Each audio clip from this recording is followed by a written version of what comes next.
2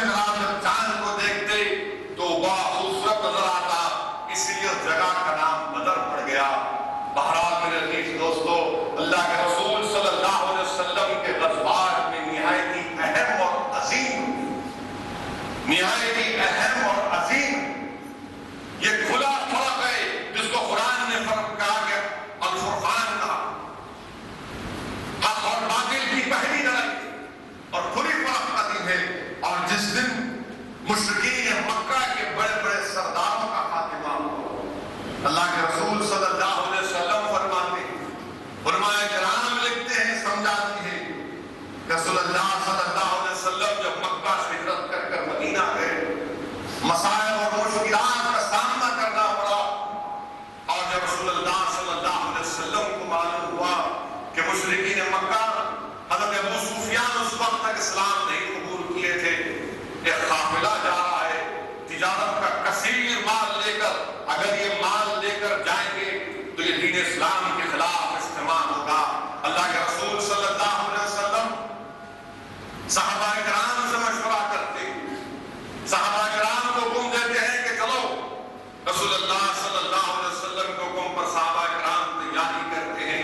رسول اللہ صلی اللہ علیہ وسلم دعا فرماتے ہیں کہ یا اللہ، یہ تیرے جو ماننے والے ہیں، یا رسول اللہ صلی اللہ علیہ وسلم دعا کرتے ہیں، یا اللہ ان کے پاس سواری نہیں ہے تو ان کو سواری دے۔ رسول اللہ صلی اللہ علیہ وسلم اللہ سے دعا کرتے ہیں کہ یا اللہ ان کے جسم پر کپڑا نہیں ہے تو اپنے فضل سے کپڑے دے دے، یا اللہ ان کے پاس یہ محتاج ہے تو ان کو اپنے فضل سے عزت دے دے۔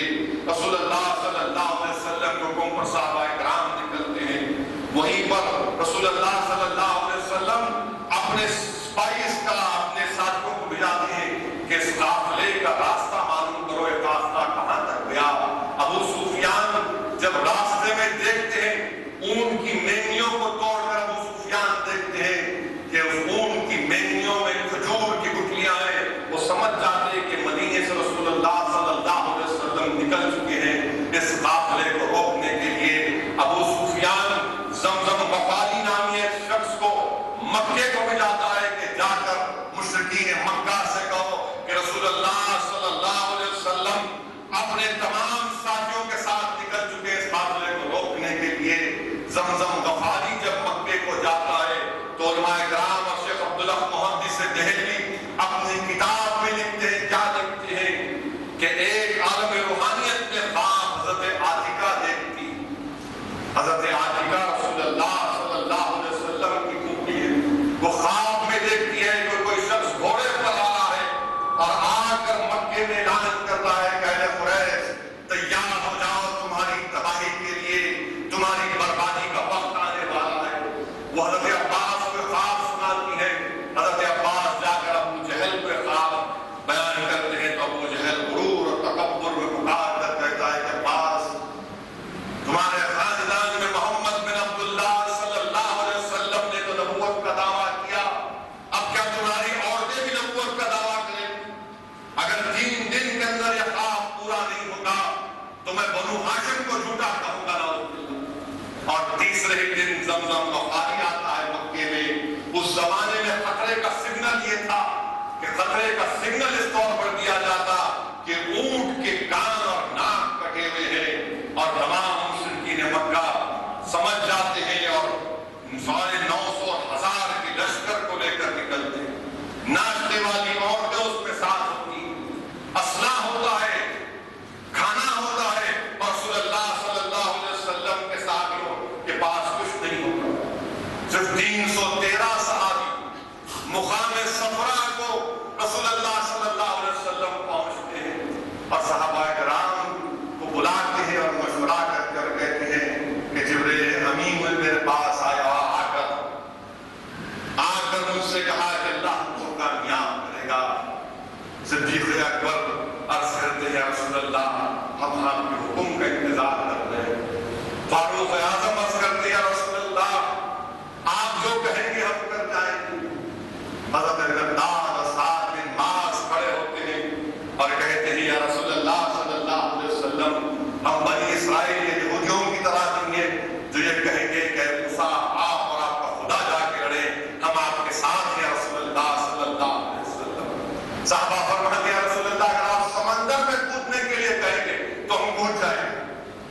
رسول اللہ صلی اللہ علیہ وسلم ان کے ایمان کے جذبے کو دیکھ کر دعائیں فرماتے اور اللہ کے رسول صلی اللہ علیہ وسلم مقام بدر میں جاتے اور جا کر صحابہ کرام کو فرماتے دیکھو اس جگہ پر فلاں مارا جائے گا، اس جگہ پر ابو جہل مارا جائے گا، اس جگہ پر اکرمہ مارا جائے گا، اس جگہ پر فلاں فلاں شخص مارا جائے گا۔ اور رات کے اندھیرے میں رسول اللہ صلی اللہ علیہ وسلم جو جگہ بنائی گئی تھی اس جگہ پر رسول اللہ صلی اللہ علیہ وسلم اللہ کی بارگاہ میں سر و سجود ہے اور گر گڑا کر دعا کر رہے ہیں۔ صدیق اکبر بازو میں حدیث شریف کے الفاظ ہیں کہ رفقت انگیز دعا رحمت اللہ امین کر رہے ہیں تو کبھی آپ کے جسم مبارک سے کپڑا نیچے گر جاتا اور رسول اللہ صلی اللہ علیہ وسلم کے الفاظ یہ ہیں کہ یا اللہ یہ جو مٹھی بھر لوگ ہیں اگر کل ختم ہو جائیں گے تو صبح قیامت تک تیرا نام لیوا نہیں ہوگا۔ یا اللہ یہ جو مٹھی بھر لوگ اگر کل ختم ہو جائیں گے تو صبح قیامت تک تیرا نام لیوا نہیں ہوگا۔ اللہ کے رسول صلی اللہ علیہ وسلم کثرت سے دعا کر رہے ہیں اور صدیق اکبر عرض کرتے ہیں رسول اللہ اللہ ضرور آپ کو کامیاب کرے گا، اللہ ضرور آپ کو کامیاب کرے گا۔ اور اچانک رسول اللہ صلی اللہ علیہ وسلم اپنے چہرے انور کو اٹھا کر کہتے ہیں، تبسم فرماتے ہیں اور فرماتے ہیں کہ اللہ اپنے فرشتوں سے ہماری مدد کرنے والا ہے۔ اللہ سبحانہ و تعالیٰ اپنے فرشتوں سے جبریل امین سے ہماری مدد کرنے والا ہے۔ صبح جب ہوتی ہے نماز فجر کے بعد رسول اللہ صلی اللہ علیہ وسلم جہاد پر ایک مختصر سا خطبہ دیتے ہیں۔ رسول اللہ صلی اللہ علیہ وسلم کے ہاتھ میں تیور کی لکڑی ہے، مسلمانوں کی فوج کی صفوں کو سیدھا کرتے ہیں، کوئی آگے پیچھے ہوتا ہے، آقا کے ہاتھ میں تیور کی لکڑی ہے اور آپ رسول اللہ صلی اللہ علیہ وسلم حضرت سواد انصاری کے پیٹ پر ہلکی سی ضرب مارتے ہیں کیونکہ آپ کا پیٹ نکلا ہوتا ہے اور کہتے ہیں کہ سواد سیدھا ہو جا۔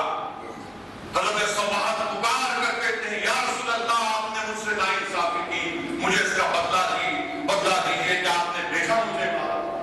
میرے عزیز دوستوں اور بزرگوں، رحمت اللہ العالمین کی رحمت پر قربان جائیے۔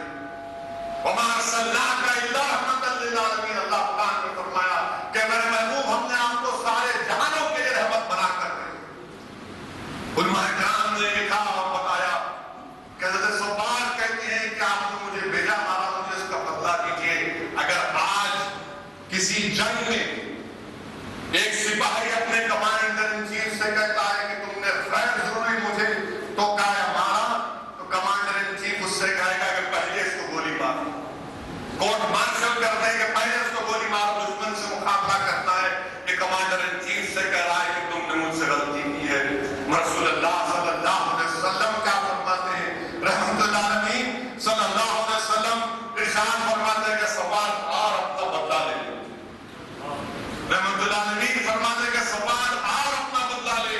حضرت سواد دوڑتے ہیں رسول اللہ صلی اللہ علیہ وسلم کے جسم مبارک سر پہنتا، رسول اللہ صلی اللہ علیہ وسلم کے جسم مبارک سر پہنٹ جاتے اور بوسہ دیتے ہیں جسم مبارک کو۔ رسول اللہ صلی اللہ علیہ وسلم عرض کرتے ہیں کہ کیا کہہ رہے صحبات؟ حضرت صحبات عرض کرتے ہیں یا رسول اللہ صلی اللہ علیہ وسلم فیصلے کی گھڑی ہے، موت میرے سامنے ہے اور میں مرنے سے پہلے اپنے جسم کو آپ کے جسم مبارک سے بس کرنا چاہتا ہوں۔ میرے عزیز دوستوں اور بزرگوں، یہ محبت کی صحابہ کرام کی، یہ محبت کی صحابہ کرام کی کہ موت کی پرواہ نہیں کر رہے ہیں، کہ سر کٹ جائے گا اس کی پرواہ نہیں کر رہے ہیں، پرواہ اس کر رہے ہیں کہ رحمت اللہ العالمین محبوب کے قدموں سے جا کے لپٹ جائیں گے ان کی فکر۔ میرے عزیز دوستوں اور بزرگوں، رسول اللہ صلی اللہ علیہ وسلم آپ کے لیے دعائیں دیتے ہیں۔ رسول اللہ صلی اللہ علیہ وسلم مسلمانوں کی فوج میں دو کم سے بچوں کو دیکھتے ہیں، حضرت معاذ اور حضرت معوذ کو دیکھتے ہیں اور آپ کے چھوٹے بھائی کو سب سے نکال دیتے ہیں۔ وہ چھوٹا بھائی رحمت اللہ العالمین سے عرض کرتا ہے یا رسول اللہ آپ نے میرے بڑے بھائی کو رکھا صف میں جنگ میں شامل ہونے کی اجازت دی، آپ ہم دونوں کی کشتی کرا دیجیے، میں ان سے زیادہ طاقتور ہوں۔ اللہ کے رسول صلی اللہ علیہ وسلم مسکراتے ہیں، دونوں بھائیوں میں کشتی ہوتی ہے، ریسلنگ ہوتی ہے۔ چھوٹا بھائی بڑے بھائی کے کان میں کہتا ہے کہ دیکھو رسول اللہ صلی اللہ علیہ وسلم نے تم کو پسند کیا، تم کو جہاد میں شرکت کا موقع مل گیا، تم مجھے اس سے محروم مت کرو، تم ایک اشتہار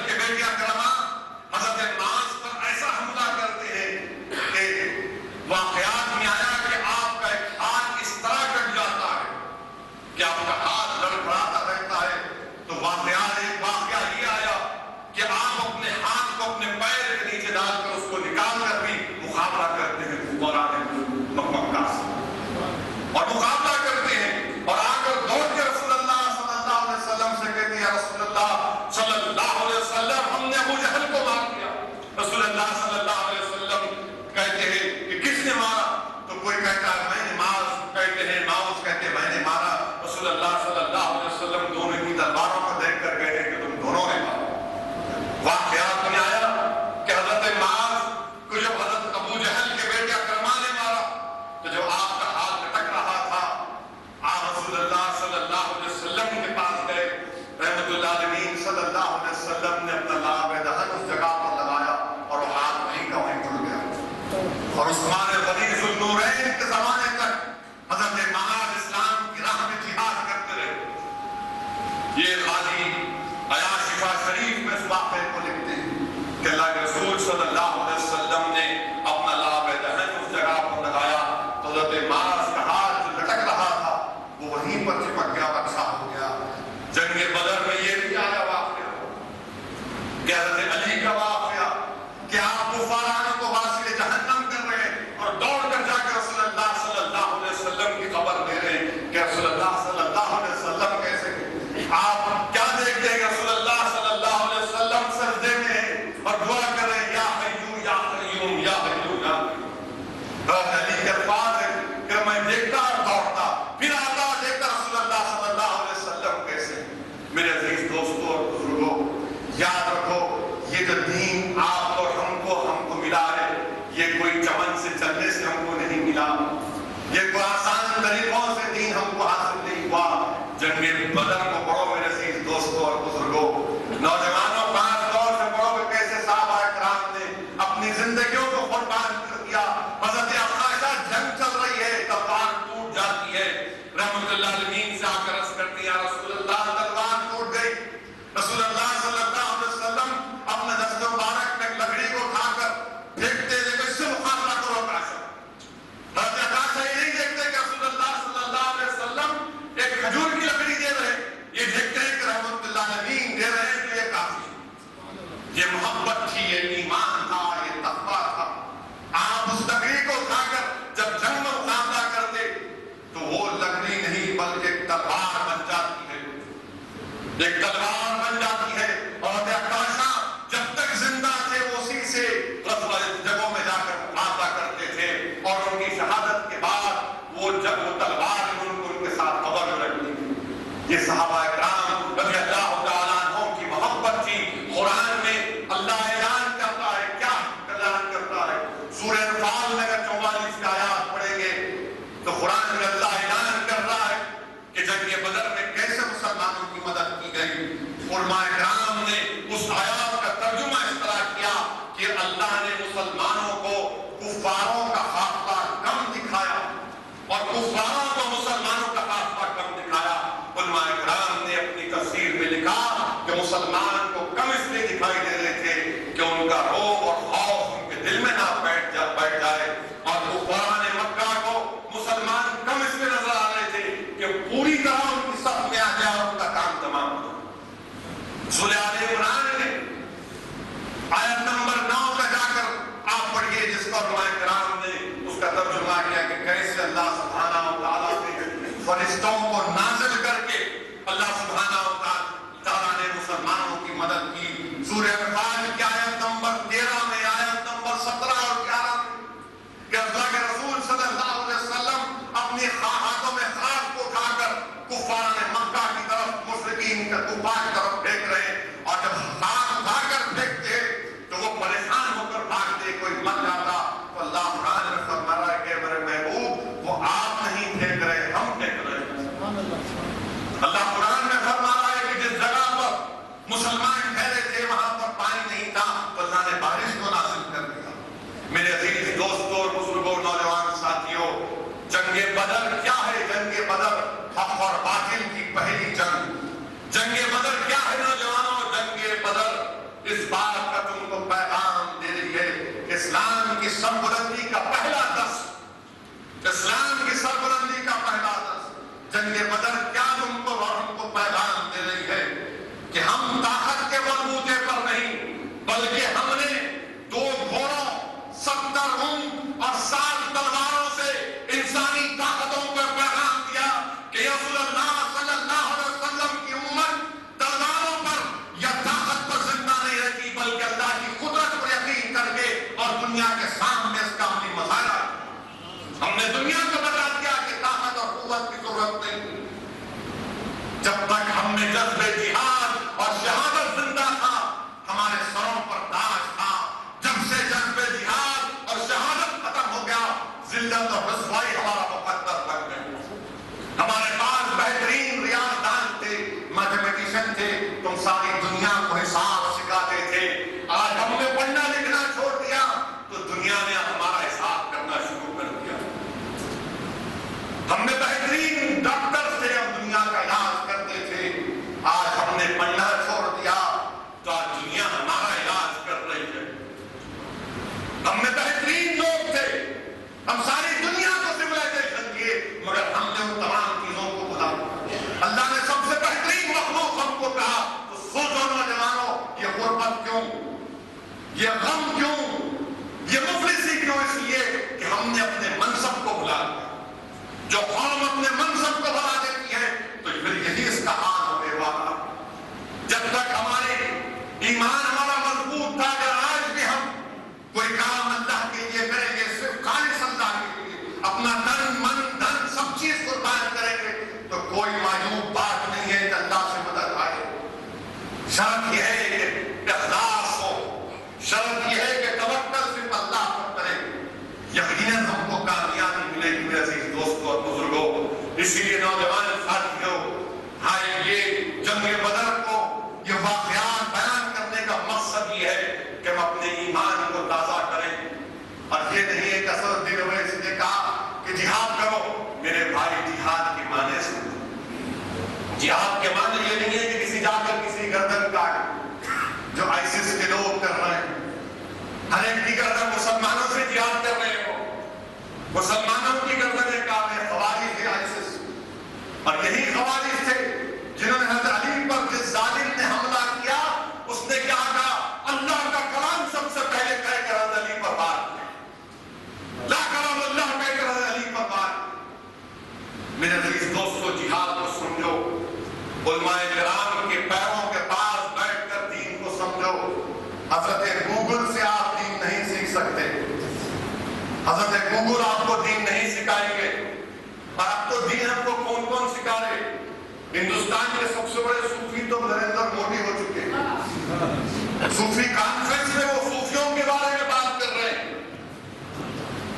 صوفی کانفرنس میں بیٹھ کر صوفیوں کے بارے میں بات کر رہے ہیں. میں ہندوستان کے وزیر اعظم سے کہنا چاہوں گا, مسٹر پرائم منسٹر, آپ نے NSG بہت بولا, کیا نکلا CNG ہو گیا.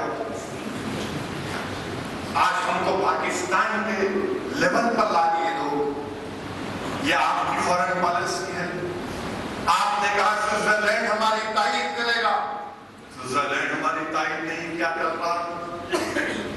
آپ برازیل میں ہیں, برکس میں ہیں, برازیل ہماری تائید نہیں کیا. آپ چین کے سربراہ کو ہندوستان بلا کر جھولا جھلائے, اس کو احمد آباد میں جھولا جھلائے. لوریاں دینا باقی تھا, وہ کل ہم کو ساتھ نہیں دیا. اتنا دورے کر کے سارے ہندوستان کا دورہ, پورے دنیا کے دورے کر لیا. اب لگتا ہے 2019 تک کوئی دنیا کا ملک باقی نہیں رہے گا سوائے ہندوستان. پورا دورہ کر چکے. بہرحال میرے عزیز دوستوں اور بزرگوں, حالات اور وقت کا تقاضا یہ ہے کہ ہم متحد رہیں. اس ماہ مبارک کو غنیمت سمجھیں. یاد رکھیے, اس ماہ مبارک کا ایک ایک لمحہ متبرک ہے. میں کسی ایک عالم دین کے ساتھ برسوں پہلے مدینہ شریف میں بیٹھا تھا, تو انہوں نے مجھ سے ایک جملہ کہا تھا, میں آج تک اس کو نہیں بھولا. انہوں نے مجھ سے کہا تھا کہ اللہ کی رحمت برس رہی ہے ماہ مبارک میں, صرف تم کو ایسی آنکھ اللہ عطا کرے کہ کس طرح سے اللہ کی رحمت برس رہی ہے. میرے عزیز دوستوں اور بزرگوں, یاد رکھو کہ جب بارش ہوتی ہے اور صحن نگر میں برتن رکھ دیا جاتا ہے تو بارش یہ نہیں دیکھتی کہ برتن اچھا ہے یا سونے کا ہے یا تانبے کا ہے یا پھر کلے کا بنا ہوا ہے یا مٹی کا بنا ہوا ہے. بارش برستی ہے سب پہ, اور اللہ کی رحمت جب برستی ہے تو یہ نہیں دیکھتی کہ کون کیسا ہے. شرط یہ ہے کہ کیا تم بھیک مانگنے کو تیار ہو. شرط یہ ہے کہ کیا تم اللہ سے بھیک مانگنے کو تیار ہو. تم اللہ کے سامنے جھولی پھیلانے کے لیے تیار ہو. یاد رکھو اگر ہم اللہ کے سامنے جھک جائیں گے تو یقیناً ساری دنیا ہمارے سامنے جھکے گی. مگر ہم دنیا کو نہیں جھکانا چاہتے, ہم صرف اللہ کے سامنے سب سجود ہونا چاہتے ہیں. یاد رکھو مسلمان کون ہیں جو اللہ کے سوا کسی کی عبادت نہیں کرتے, جب پوچھتے ہیں تو مانگتے ہیں تو اللہ سبحانہ و تعالیٰ سے. میرے عزیز دوستوں اور بزرگوں, یہی چند واقعات مجھے آپ کے سامنے اختصار کے ساتھ رکھنا تھا. یقیناً ہمارے ملک میں آئے دن نئی نئی باتیں کی جاتی ہیں, نئے فساد یا پھر فتنے پیدا کرنے کی کوشش کی جاتی ہے. انشاءاللہ تعالیٰ جو لوگ مسلمانوں کو کمزور کرنے کے عزائم رکھتے ہیں, انشاءاللہ تعالیٰ اللہ ان کو کمزور کرے گا. جو لوگ مسلمانوں کو نقصان پہنچانے کی کوشش کر رہے ہیں, اللہ ان کو نقصان پہنچائے گا. جو لوگ ہم کو مسجدوں سے دور کرنے کی کوشش کر رہے ہیں, میں نوجوانوں سے کہہ رہا ہوں کہ تم پلٹ کر مسجدوں کی طرف دوڑو. یاد رکھو نوجوانوں, دنیا ختم ہونے والی ہے. اسد الدین اویسی, یہ تمام لوگ بیٹھے سب جائیں گے کہ زمین کی غذا بنے گی. بڑے بڑے سورما چلے گئے تو تم اور ہم کون. اور یاد رکھو حساب کتاب ہوگا, کوئی بچنے والا نہیں ہے, کوئی بچنے والا نہیں ہے. حساب کتاب ہوگا. اگر تم رائے برابر نیکی کرو گے تو اجر ملے گا, تم رائے برابر گناہ کرو گے تو اس کا بھی جواب دینا پڑے گا. حشر کا میدان ہوگا. مسلمانوں یاد رکھو, ہم مسلمان ہیں, ہم اللہ کو ماننے والے, ہم آخرت کو ماننے والے ہیں, ہم جنت اور جہنم کو ماننے والے ہیں. کوئی بھاگ نہیں سکتا اس سے. یاد رکھو یہ دنیا ختم ہوگی.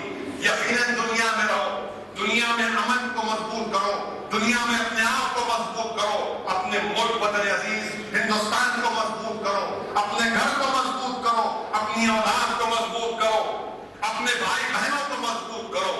اور یقیناً اللہ کے رسول صلی اللہ علیہ وسلم نے فرمایا کہ میں قوی مومن کو پسند کرتا ہوں. تو ہمارے پاس قوی مومن کا مطلب یہ نہیں ہے کہ سارے حیدرآباد کی ہوٹلوں کا حلیم کھا کر اپنے آپ کو مضبوط کریں. یقیناً کھانا کھاؤ میرے بھائی, مگر جیسا کہ ہم نے سنا ابھی امام صاحب کی زبان سے کہ ایسے بھی لوگ ہیں جو رمضان کے مبارک مہینے میں بھی ان کو صحیح دستیاب نہیں, ان کو صحیح دستیاب نہیں. ایسے بھی لوگ ہیں جو کھجور اور پانی یا پھر کسی کے دیے ہوئے کھانے پر اپنا روزہ کھول دیتے. میرے بھائی, یہ مہینہ ہم کو اس بات کی ٹریننگ دے رہا ہے کہ شکر ادا کرو, شکر ادا کرو. ہم جتنا ہمیں ملا کر شکر ادا کریں کم ہے. اپنی صحت کا خیال رکھیے, اپنے آپ کو مضبوط کریے. یہ چند باتیں مجھے اختصار کے ساتھ آپ تک پہنچانا تھا. اور انشاءاللہ تعالیٰ آئندہ جمعہ جو جمعۃ الوداع ہوگا انشاءاللہ تعالیٰ مکہ مسجد میں اپنی گفتگو کو وہاں پر بچی ہوئی انشاءاللہ تعالیٰ اللہ نے اگر مجھے زندہ رکھا, اللہ کا کرم اور فضل رہا, تو انشاءاللہ تعالیٰ اس کو بیان کروں گا. شرکت کیجیے. آپ دعا فرمائیے کہ اللہ سبحانہ و تعالیٰ اس ماہ مبارک میں کہ کثرت سے بارش ہمارے ملک میں, بارش کی بہت ضرورت ہے. اللہ رحم کر دے. اللہ جہاں پر اللہ کی رحمت برس رہی ہے, ہم رب العالمین سے دعا کرتے ہیں کہ اللہ سبحانہ و تعالیٰ ہمارے ہندوستان میں وطن عزیز سے فائدہ ہو. وآخر دعوانا